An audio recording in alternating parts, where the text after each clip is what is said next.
The third eye refers to the gate that leads to the inner realms and spaces of higher consciousness. The third eye often symbolizes a state of enlightenment or the evocation of mental images having deeply personal, spiritual, or psychological significance. The third eye is often associated with religious visions, clairvoyance, and the ability to observe chakras and auras, precognition, and out of body experience. People who are claimed to have the capacity to utilize their third eyes are sometimes known as seers. In Hinduism and Buddhism, I'm not sure if I'm saying that correctly, the third eye is said to be located around the middle of the forehead, slightly above the junction of the eyebrows, representing the enlightened one achieves through meditation. Now let's talk about Hinduism. I just want to say I'm not here to knock anyone's religious beliefs or their way of living. I'm just simply stating facts. Hinduism at first blush appears to conform to paganism, and paganism is blasphemy. It seems to worship many gods, not the one true God, and seems to do so by worshiping different images. This is idolatry. This definition of the third eye states that it is used mainly in Hinduism and Buddhism. It says the locus of occult power and wisdom in the forehead of a deity, especially the so-called god Shiva. Now, we're going to talk about what Shiva is and what occult is. According to this definition, Shiva is one of the most important so-called gods in the Hinduism practice. It is considered a member of the Holy Trinity. And you know Shiva ain't part of no Holy Trinity. It is believed that Shiva can destroy the universe at the end of each cycle, which allows for a new creation. This completely goes against Scripture. Completely. I mean, I'm not going to go too deep into that. Like, this video, I'm just mainly focusing on the third eye. I think in later videos, I will actually break down everything I've talked about in this video so everyone has a clearer understanding. But you can go off and do your own research with these guidelines in the videos I have given you. Now, by trying to practice the opening of the third eye and the belief system of achieving powers through the third eye is an active act of practicing Hinduism and Buddhism, which are pagan religions, which is blasphemy. Now, I want to share my story and how I came and I actually used to use the third eye and meditate and try to achieve powers through meditation, achieve knowledge through meditation. Now, let me tell you why it's wrong first.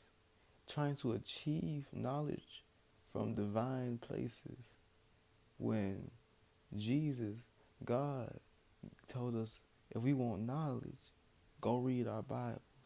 Because trying to come up with an answer on our own is a form of worshiping ourselves. And worshiping ourselves, whether you know it or not, is a form. It is a form of Satanism. Now back to my journey and my discovery with the third eye. When I first found out about it, I was ignorant to what I am teaching you now. Basically, I would sit in my room, put on meditation music, and meditate and focus on the third eye and try to open it. Eventually, I would fall into this deep meditation or sometimes even a deep sleep, and I would go places and see things such as the things on this picture right here. And when I would wake up, I would still see these things. And at first I thought I was still in a dream. But no, I could actually touch these things, talk to these things, communicate with these things. And these things are not of the Lord. This is not what the Lord wants you to be doing. But as months went on, as I continued to meditate and use my third eye, I grew insane in the mind. Like I couldn't control myself. Like I wasn't the only person living in my body. Like another deity was living inside of me, trying to take over me. After almost a year passed by of using the third eye, This picture right here is a perfect example of how my eyes used to look when I was involved in this dark practice. I kept it very short because I feel ashamed that I used the third eye. I don't even want to tell you what all I did with the third eye, the evilness I did. And the thing is, the third eye will drive you to an evil purpose. It will drive you to use evil powers. Don't, please, please, please, do not try to open your third eye. Occult is the supernatural, mystical, or magical beliefs and practices. In Deuteronomy 18:10-12, sorcery is listed among the sinful practices of the nation surrounding Israel. God calls it abomination.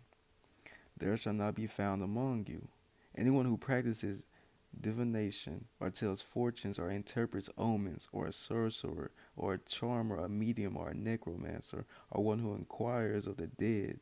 For whoever does these things is an abomination to the Lord, and because of these abominations, the Lord your God is driving them out before you. Basically, I'm about to show you how sorcerers and sorcery, mediums and necromancers all use the third eye, which is blasphemy, which is why it's an abomination. Witches use the third eye. Sorcerers use the third eye.